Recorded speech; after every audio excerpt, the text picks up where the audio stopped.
Are you ready? Okay, what's up, guys? Hopefully you've seen part 1 and part 2, and that means I'm very excited that you've actually made it to part 3. Let me know how this is going. I imagine this is better than me putting all of this into one, because this is a lot to do and talk about. So I wanted to spread it out, because I assume this would be easier just to digest. So here we are. Go Tanks. His base form's pretty trash. Special pose and youth. Terrible categories. I think I might have used him as the leader when I did the youth category because it's youth. I don't even remember, honestly, but if I did, that was the only time it makes sense. Outside of having to run a youth category, I would never want to run a youth category. I only ran it because it's the only category to bring in Super Battle Road that is labeled youth. Yeah, so his leader skill gets a 1 because it is just and special pose basically doesn't exist. Active skill, so his active skill, it just takes forever. So if this was a long event, sure, you'll easily get to him here, but it's gonna take a while to get him there. I think it's like 7 turns or 6 turns. That's a long time. And he really isn't good in his base form. He does nothing. He just raises his own defense. That's it.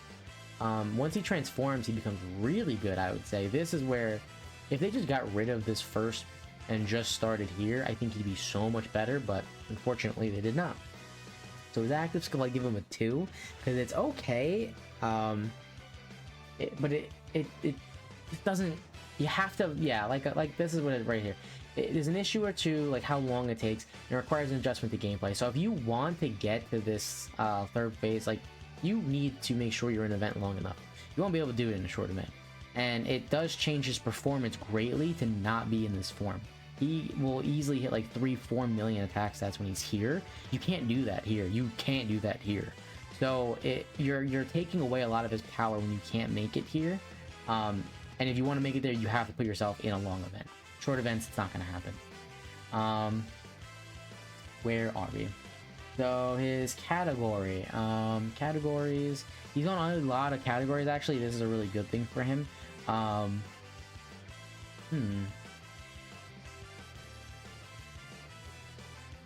So the only reason he's not a 4, because I was thought about it right now, I was like, why is he not a 4?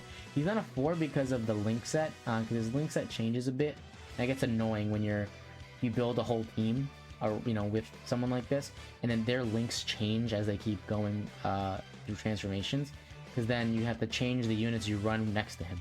So that's the reason why these were both a little bit lower. I almost thought about him at 4, but then his links is the reason why he's not a 4.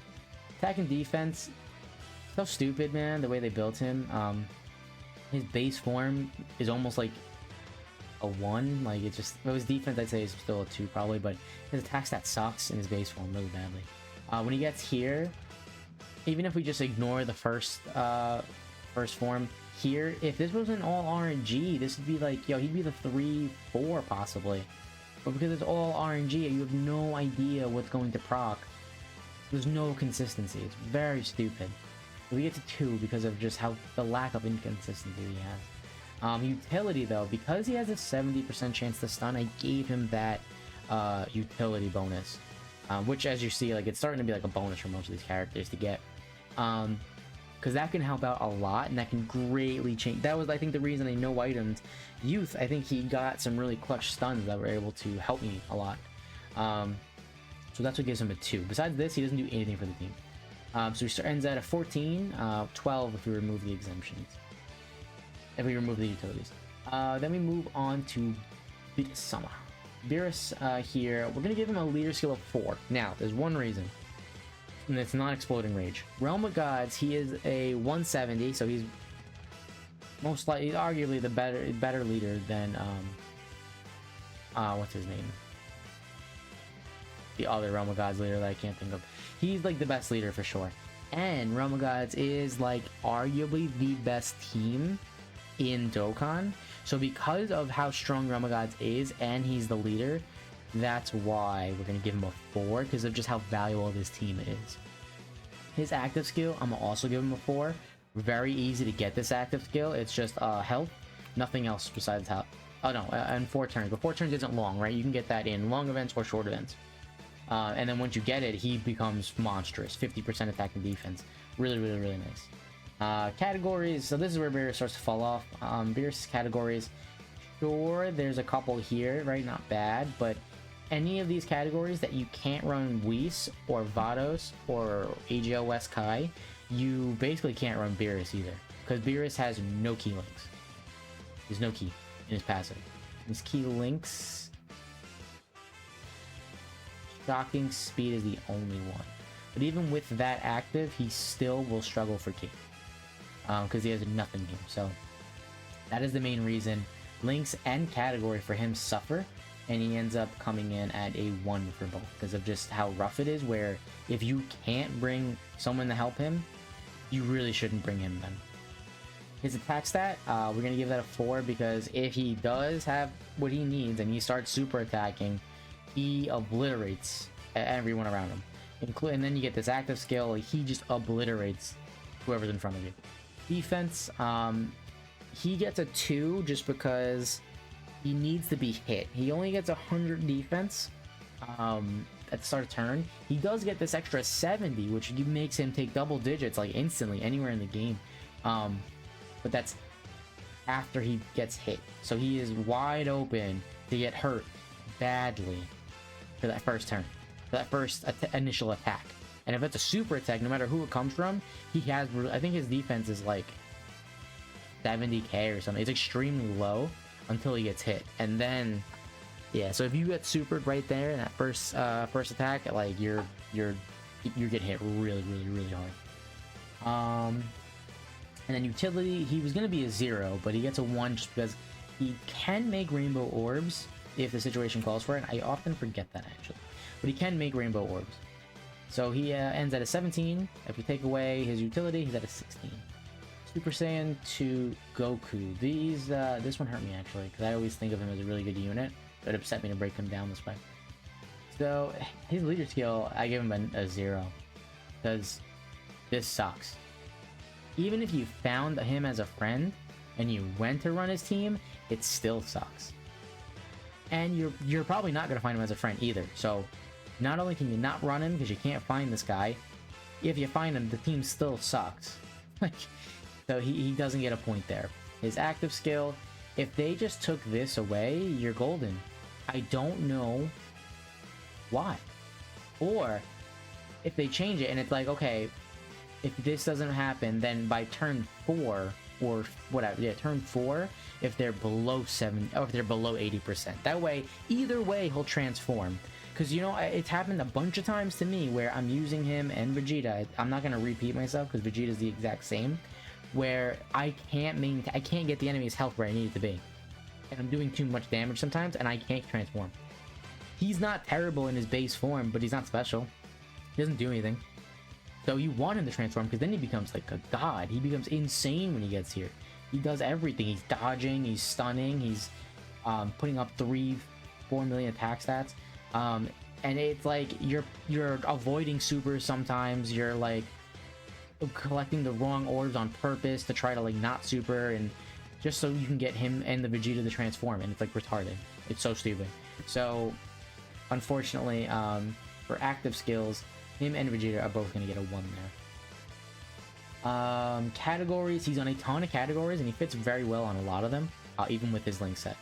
So he gets a 4 there. His link set, because it just changes when he transforms, I didn't give him the 4. Because if he does transform, then it's like you need the... Because he goes from prepared to battle to over in a flash, which can really hurt him, actually, if you don't have someone with over in a flash to super attack, because he doesn't really get key in his passive. So that is the only reason he doesn't have a 4. Attack and defense, again, if you're in your base form, he really doesn't do anything special. If it was easier to get to his Super Saiyan 3 state, I'd say maybe 3s or 4s, probably 4s, but it's not that easy to get there, and you have to focus you have to focus on getting it to happen. So that's why I give them 2s. No utility. He literally does nothing for the team. He actually requires everyone to give him orbs, so he doesn't get anything. So he comes in 12 for 12. Vegeta is very similar. The main difference is his leader skill, like he actually gets a 3 because his leader skill is really strong. Inside of these teams together, the links get a little wonky. That's why it's not a 4 here, but it is still very good. His active skill is the exact same problems that Goku has. Categories, he has a little bit less categories, which is why he drops down to a 3. And then...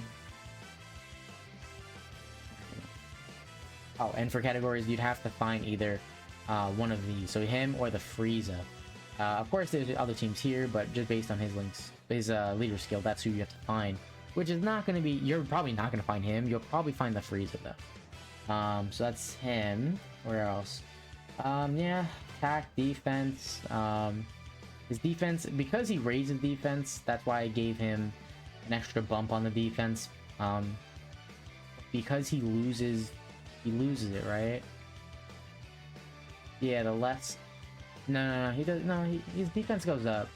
But even then, his attack stats aren't that. His defense is like okay. The problem is you need these orbs, and then he's fine. 3 is not asking much, but it's still like you're asking the team to like give him the orbs, which I don't personally like. So that's why I will give him the perfect 4 on defense here. Utility. He again, nothing for the team. X is for everything. 14 to 14.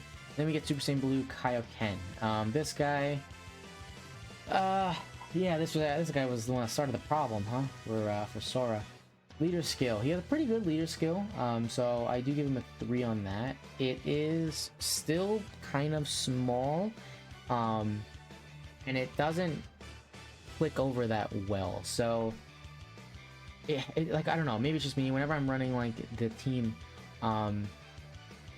a lot of the Universe Survival Saga units you end up not running because you're trying to run him to get his Spirit Bomb. When you run him, it's like all you can do is stare at this Spirit Bomb, and that limits everything else. So because you end up not pulling from Universe Survival Saga that much and staying on reps of 7, that's why I gave him the 3. Obviously, you could do the opposite of what I said, right, and still focus on both, and maybe you might not be able to do the Spirit Bomb. And if you can't, then I don't know why you're bringing him, because that's kind of the only thing he does. His active skill, now, yes, it does insane damage, and it helps out the team, but it is so freaking restrictive that I'm giving it a 1. It does a lot of damage, we got that, but it's so difficult that you have to orchestrate your entire game around it, and it should not be that difficult, so he gets a 1. Now, in the future, maybe by next year, at the end of this year, that might change because we might get a whole bunch of new units, and it might be super easy to run 3 reps of 7 because they're going to be all the best units in the game. But we're not there right now. We're not giving it the 1. Some of these teams, and this is where it goes into categories, some of these teams, you actually can't run the Spirit Bomb. So I give him a 3 on this just because of that reason. And this also is what makes me not like his active skill conditions. Some of these teams that you want to run him on, you can't even get the Spirit Bomb, so it's pointless. Links, some of these teams, again, you would have to run specific units to get his links active. They're not bad. He has a good links if you stay in his category, but if you leave his category, it becomes a little more difficult. His attack stat, because he's greatly stacking attack, he can get really high numbers, especially if you do get this off. Like, he can deal a ton of damage overall. So that's why he gets a 3. And then for his defense, he gets a 1 because he starts out at 59% defense, and he has to get hit 6 times before he has all of his defense. It's really stupid. Should have just given him the defense. And utility, he gets a 1 only because of this, because he does have this B-Pan ability that can be like abused a little bit and can be very good. So that is why he gets the 1 here. And then his overall score, he comes out to a 14. If we remove it, then becomes out to a 13. So this is what I end up coming up with. Oh, and just in case anyone had missed, when people tie, this is the order that I felt was fair, to where if the units were tied because of, different things, whoever had defense, they would take the lead. Whoever had leader skill, they would take the lead in that order. So it went defense, leader skill, utility, so on and so forth. this is the team that I have here. We have Cooler number 1, Frieza number 2, Gogeta number 3, Bojack number 4, Gohan number 5, Beerus number 6, Majin Vegeta 7, Future Gohan 8, Super Saiyan Blue Kaioken 9, and then Gotenks 10. So I had to say I was shocked myself. This whole time, man, I always said, nope, Gohan's the best, no questions, don't even ask, don't even try to argue it. And then I was like, you know what? I try to do this from a point of view where I'm not just like saying his defense is the best. And yeah, no, I mean, sure, his defense is great, but as we can see, like, there are so many other things that you should really be looking at besides defense. Defense is one thing here. There's a lot more that a unit is responsible to do, so he ends up getting knocked down a bit because of it. Yeah, but let me know what you guys think down below. What would you change, or how do you even feel about the way that I orchestrated this, like with priorities that I picked, and you know, the scale here, and let me know, like, you know, what do you guys think of all this, right? Because I came up with all that on my own. Yeah, I'm gonna end this one here. Thank you guys for watching. This whole series is pretty crazy. I'll see you guys in the next video. Have a good one.